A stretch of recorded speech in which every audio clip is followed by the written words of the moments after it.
तृतीय स्कंध नवम अध्याय। ब्रह्मा जी द्वारा भगवान की स्तुति। ब्रह्मा जी ने कहा, आज बहुत समय के बाद मैं आपको जान सका हूँ। अहो, कैसे दुर्भाग्य की बात है कि देहधारी जीव आपके स्वरूप को नहीं जान पाते। भगवान, आपके सिवा और कोई वस्तु नहीं है। जो वस्तु प्रतीत होती है वह भी स्वरूपतः सत्य नहीं है, क्योंकि माया के गुणों के क्षुभित होने के कारण केवल आप ही अनेकों रूपों में प्रतीत हो रहे हैं। देव, आपकी चित शक्ति के प्रकाशित रहने के कारण अज्ञान आपसे सदा ही दूर रहता है। आपका यह रूप जिसके नाभिकमल से मैं प्रकट हुआ हूँ, सैकड़ों अवतारों का मूल कारण है। इसे आपने सत्पुरुषों पर कृपा करने के लिए ही पहले पहल प्रकट किया है। परमात्मन, आपका जो आनंद मात्र भेदरहित अखंड तेजो में स्वरूप है, उसे मैं इससे भिन्न नहीं समझता। इसलिए मैंने विश्व की रचना करने वाले होने पर भी विश्वातीत आपके इस अद्वितीय रूप की ही शरण ली है। यही संपूर्ण भूत और इंद्रियों का भी अधिष्ठान है। हे विश्व कल्याणमा, मैं आपका उपासक हूँ। आपने मेरे हित के लिए ही मुझे ध्यान में अपना यह रूप दिखलाया है। जो पापात्मा विषयासक्त जीव हैं, वे ही इसका अनादर करते हैं। मैं तो आपको इसी रूप में बार बार नमस्कार करता हूँ, मेरे स्वामी। जो लोग वेद रूप वायु से लाए हुए आपके चरण रूप कमल कोश की गंध को अपने कर्णपुटों से ग्रहण करते हैं, उन अपने भक्तजनों के हृदय कमल से आप कभी दूर नहीं होते, क्योंकि वे पराभक्ति रूप डोरी से आपके पाद पद्मों को बांध लेते हैं।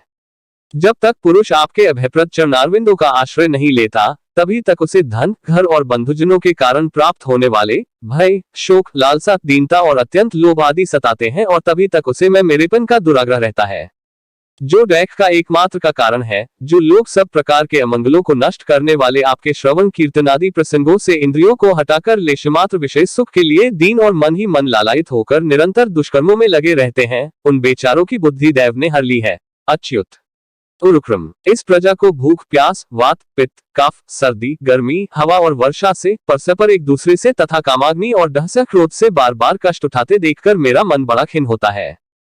जब तक मनुष्य इंद्रिय और विषयरूपी माया के प्रभाव से आपसे अपने को भिन्न देखता है, तब तक उसके लिए इस संसार चक्र की निवृत्ति नहीं होती। यद्यपि यह मिथ्या है, तथापि कर्म फल भोग का क्षेत्र होने के कारण उसे नाना प्रकार के डखों में डालता रहता है। देव, औरों की तो बात ही क्या, जो साक्षात मुनि हैं, वे भी यदि आपके कथा प्रसंग से विमुख रहते हैं तो उन्हें संसार में फंसना पड़ता है। वे दिन में अनेक प्रकार के व्यापारों के कारण विक्षिप्त रहते हैं, रात्रि में निद्रा में अचेत पड़े रहते हैं।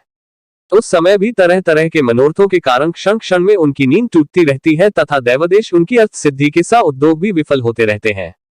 नाथ, आपका मार्ग केवल गुण श्रवण से ही जाना जाता है। आप निश्चय ही मनुष्यों के भक्तियोग के द्वारा परिशुद्ध हुए हृदयकमल में निवास करते हैं। पुण्य श्लोक प्रभो, आपके भक्तजन जिस जिस भावना से आपका चिंतन करते हैं, उन साधु पुरुषों पर अनुग्रह करने के लिए आप वही वही रूप धारण कर लेते हैं। भगवान, आप एक हैं तथा संपूर्ण प्राणियों के अंतःकरण में स्थित उनके परम हितकारी अंतरात्मा है।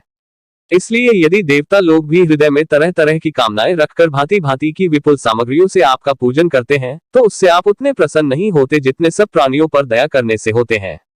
किंतु वह सर्वभूत दया असत पुरुषों को अत्यंत दुर्लभ है। जो कर्म आपको अर्पण कर दिया जाता है, उसका कभी नाश नहीं होता, वह अक्षय हो जाता है। अतः नाना प्रकार के कर्म, यज्ञ, दान, कठिन तपस्या और व्रतादि के द्वारा आपकी प्रसन्नता प्राप्त करना ही मनुष्य का सबसे बड़ा कर्म फल है।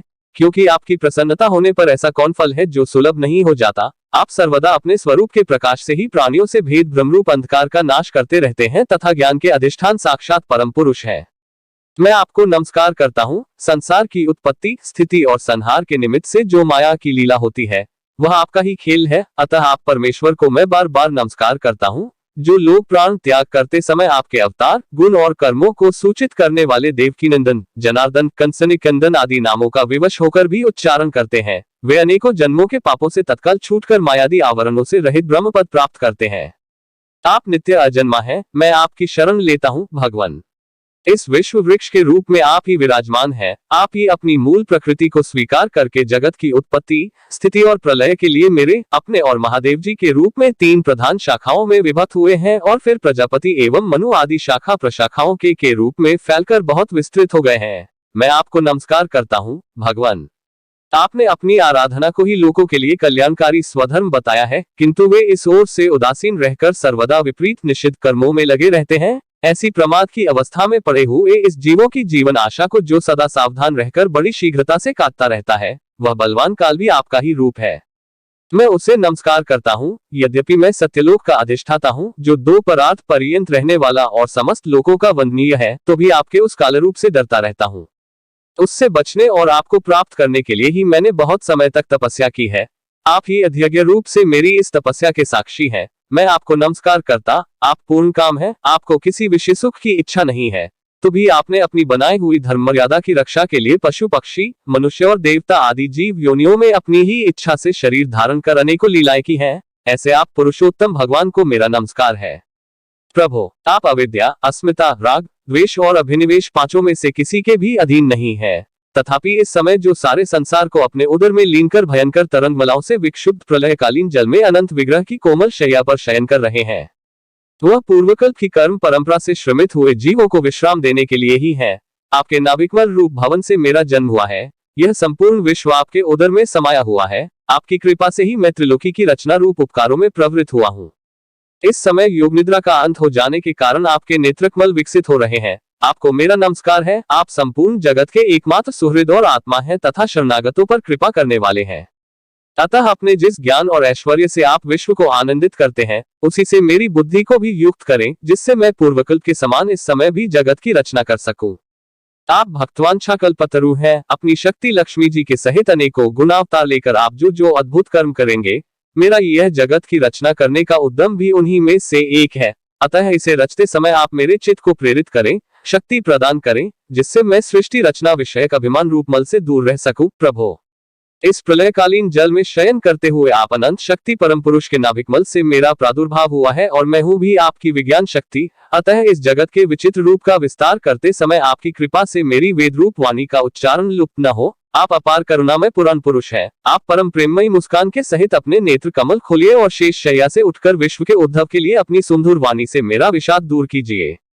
श्री मैत्रेय जी कहते हैं, विदुर जी, इस प्रकार तप, विद्या और समाधि के द्वारा अपने उत्पत्ति स्थान श्री भगवान को देखकर तथा अपने मन और वाणी की शक्ति के अनुसार उनकी स्तुति कर ब्रह्मा जी थके से होकर मौन हो गए।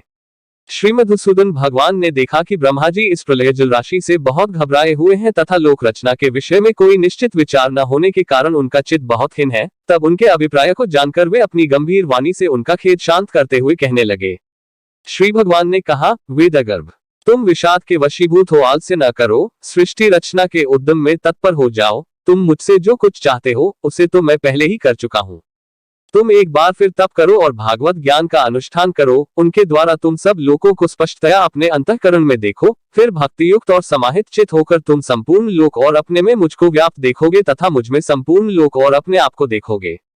जिस समय जीव काष्ठ में व्याप्त अग्नि के समान समस्त भूतों में मुझे ही स्थित देखता है, उसी समय वह अपने अज्ञान रूप मल से मुक्त हो जाता है। जब वह अपने को भूत, इंद्रिय, गुण और अंतःकरण से रहित तथा स्वरूपतः मुझसे अभिन्न देखता है, तब मोक्ष पद प्राप्त कर लेता है।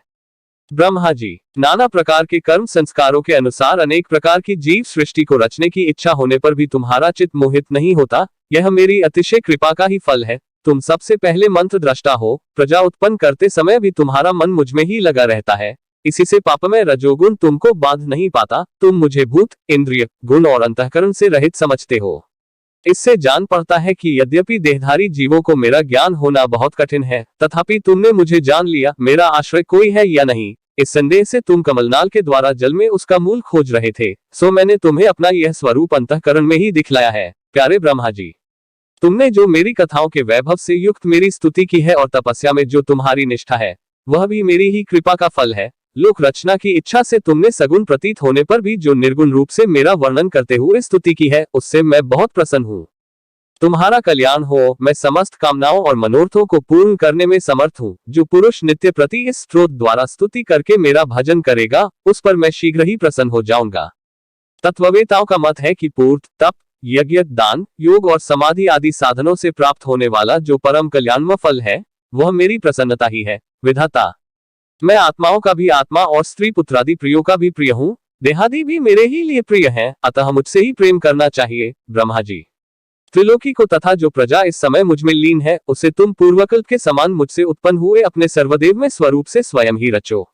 श्री मैत्रेय जी कहते हैं, प्रकृति और पुरुष के स्वामी कमलनाभ भगवान सृष्टिकर्ता ब्रह्मा जी को इस प्रकार जगत की अभिव्यक्ति करवाकर अपने उस नारायण रूप से अदृश्य हो गए।